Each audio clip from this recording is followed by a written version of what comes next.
Hey, yo everyone, Andrew here, bringing you another video review, and today we're going to be doing Justice League of America Second Coming. Not that kind of coming.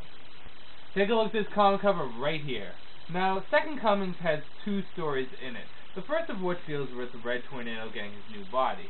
What you guys have to understand is Red Tornado's body has blown up more times than Stone Cold Steve Austin has given someone a Stone Cold Stunner. So for the people that don't watch wrestling, that's a lot. Anyways, the Justice League is trying to make this bigger, better body for Red Tornado. But Red Tornado is just not, he's not caring. His life kind of just seems so mediocre and routine, and just, body blows up, get a new one, body blows up, get a new one. And his relationships with people have become really awkward, especially with his wife and his child. So things kind of get a little trippy between those two.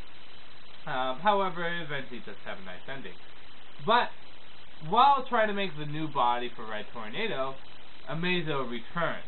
And if you don't know who Amazo is, really? Amazo is one of the Justice League's old enemies, a robot that's able to steal their powers and use it against them. And he does just that. He steals all the Justice League of America's powers and uses it against them.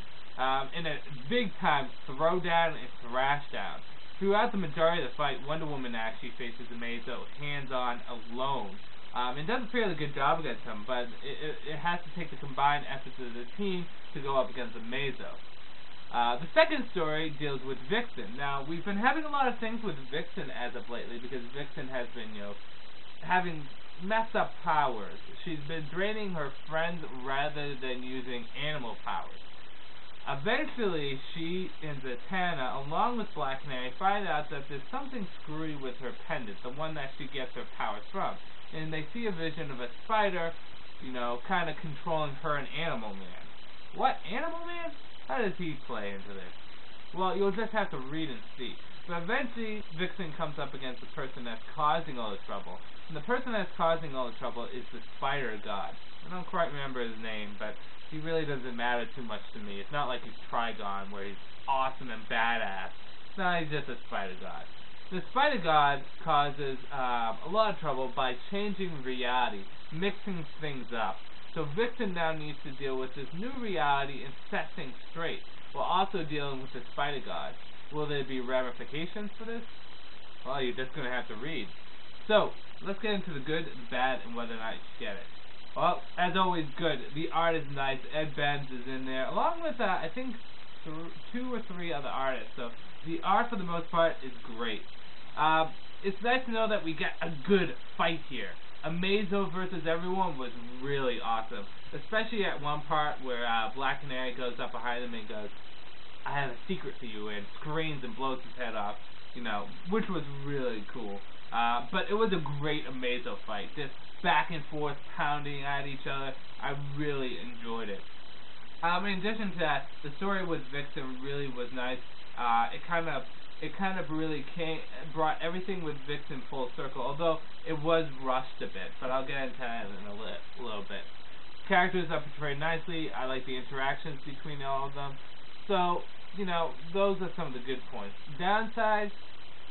The only downside I can think of is the last story was kind of wrapped up, I want to say prematurely. They could have done a few more pages or maybe even an issue with that, but whatever, shit happens. Whether or not you should get it. What's kind of interesting to note is that when the Justice League of America came back after the Infinite Crisis, the first 2 story arcs are great, the Lightning Saga and the Tornado's Path. And then we kind of got mediocre stories, but Sanctuary and the Injustice Gang. But now we're getting another good story. This is a good Justice League story. Well worth getting. Definitely worth getting. I know some people are a little tipsy-turvy on it, but I thought the action was nice, the story was good, and it brought a lot of the themes come full circle, particularly with Vixen. And again, how can you not love Ed Ben's art? It's just beautiful. So Justice League of America Second Coming is definitely worth picking up. So with that said, I'm going to end this review here. This is Andrew saying, peace out for now.